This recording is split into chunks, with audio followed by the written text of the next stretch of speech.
বাংলায় এক বিখ্যাত প্রবাদ আছে, স্বভাব যায় না মলে, যার অর্থ হলো মানুষের মূল স্বভাব বা খারাপ অভ্যাস সহজে পরিবর্তন হয় না, এমনকি মৃত্যু পর্যন্ত। ভারতীয়রা যেন সেটার উদাহরণ হয়ে রইল আরও একবার। তাদের স্বভাব যে কখনোই বদলাবে না সেটাই প্রমাণ করে দিল তারা। এমনকি লিওনেল মেসির মতো বড় একজন তারকাকে নিজেদের সামনে পেয়েও বদলাতে পারেনি নিজেদেরকে। করে বসেছে অদ্ভুত কাণ্ড, বোতল চেয়ার সব ছুঁড়ে মেরেছে। শেষে বাধ্য হয়ে মেসি চলে গেছেন তাদের অনুষ্ঠান রেখে। যতই হোক, এদের সামনে কি আর থাকা যায়?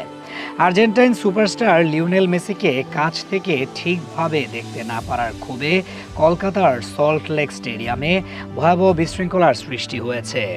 পরিস্থিতি এতটাই উত্তপ্ত হয়ে ওঠে যে এক পর্যায়ে গ্যালারিতে ভাঙচুর শুরু করেন ক্ষুব্ধ দর্শকেরা। চোখের সামনে প্রিয় তারকাকে না দেখতে পেয়ে দর্শকদের একাংশ গ্যালারির চেয়ার ভাঙতে থাকেন এবং মাঠের ভেতরে ছুঁড়ে মারেন বোতল ও ভাঙা আসবাবপত্র। উত্তেজনা ক্রমেই নিয়ন্ত্রণের বাইরে চলে গেলে প্রায় 2000 দর্শক নিরাপত্তা বেষ্টনী টপকে মাঠে ঢুকে পড়েন। এই অরাজক পরিস্থিতির শুরুতেই নিরাপত্তাজনিত কারণে মাঠ ছেড়ে চলে যান লিওনেল মেসি। 3 দিনের ভারত সফরের অংশ হিসেবে আজই কলকাতায় পৌঁছেছিলেন আর্জেন্টাইন মহাতারকা। পূর্ব নির্ধারিত কর্মসূচি অনুযায়ী যুব ভারতী ক্রীড়াঙ্গনে প্রবেশ করে গ্যালারির চারপাশ ঘুরে দর্শকদের উদ্দেশ্যে ল্যাপ অব অনার দেওয়ার কথা ছিল লিওনেল মেসির। এরপর মাঠে আসার কথা ছিল পশ্চিমবঙ্গের মুখ্যমন্ত্রী মমতা বন্দ্যোপাধ্যায় ও বলিউড সুপারস্টার শাহরুখ খানের।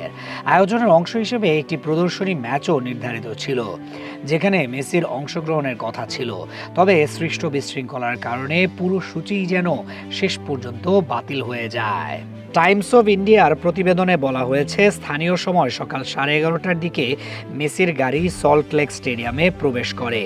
গাড়ি থেকে নামামাত্রই বেশ কয়েকজন তাকে ঘিরে ধরেন। গ্যালারিতে উপস্থিত দর্শকেরা দীর্ঘ সময় অপেক্ষা করেও প্রিয় তারকাকে সামনে থেকে ঠিকভাবে দেখতে না পেয়ে এক পর্যায়ে উই ওয়ান্ট মেসি স্লোগানে মুখর হয়ে ওঠেন। এ সময় মেসিকে মূলত স্টেডিয়ামের জায়ান্ট স্ক্রিনেই দেখা যাচ্ছিল, কিন্তু তার চারপাশে প্রায় 70 থেকে 80 জন মানুষের ভিড় থাকায় সেখানেও তাকে স্পষ্টভাবে দেখা সম্ভব হচ্ছিল না। কেউ কেউ মেসির একেবারে গা ঘেঁষে হাঁটতে থাকেন, আবার কেউ সামনে ও পাশে এগিয়ে গিয়ে সেলফি ও ভিডিও ধারণের চেষ্টা করেন। এদিকে গ্যালারিতে থাকা দর্শকেরা প্রিয় তারকাকে স্পষ্টভাবে দেখতে না পেয়ে হইচই শুরু করেন।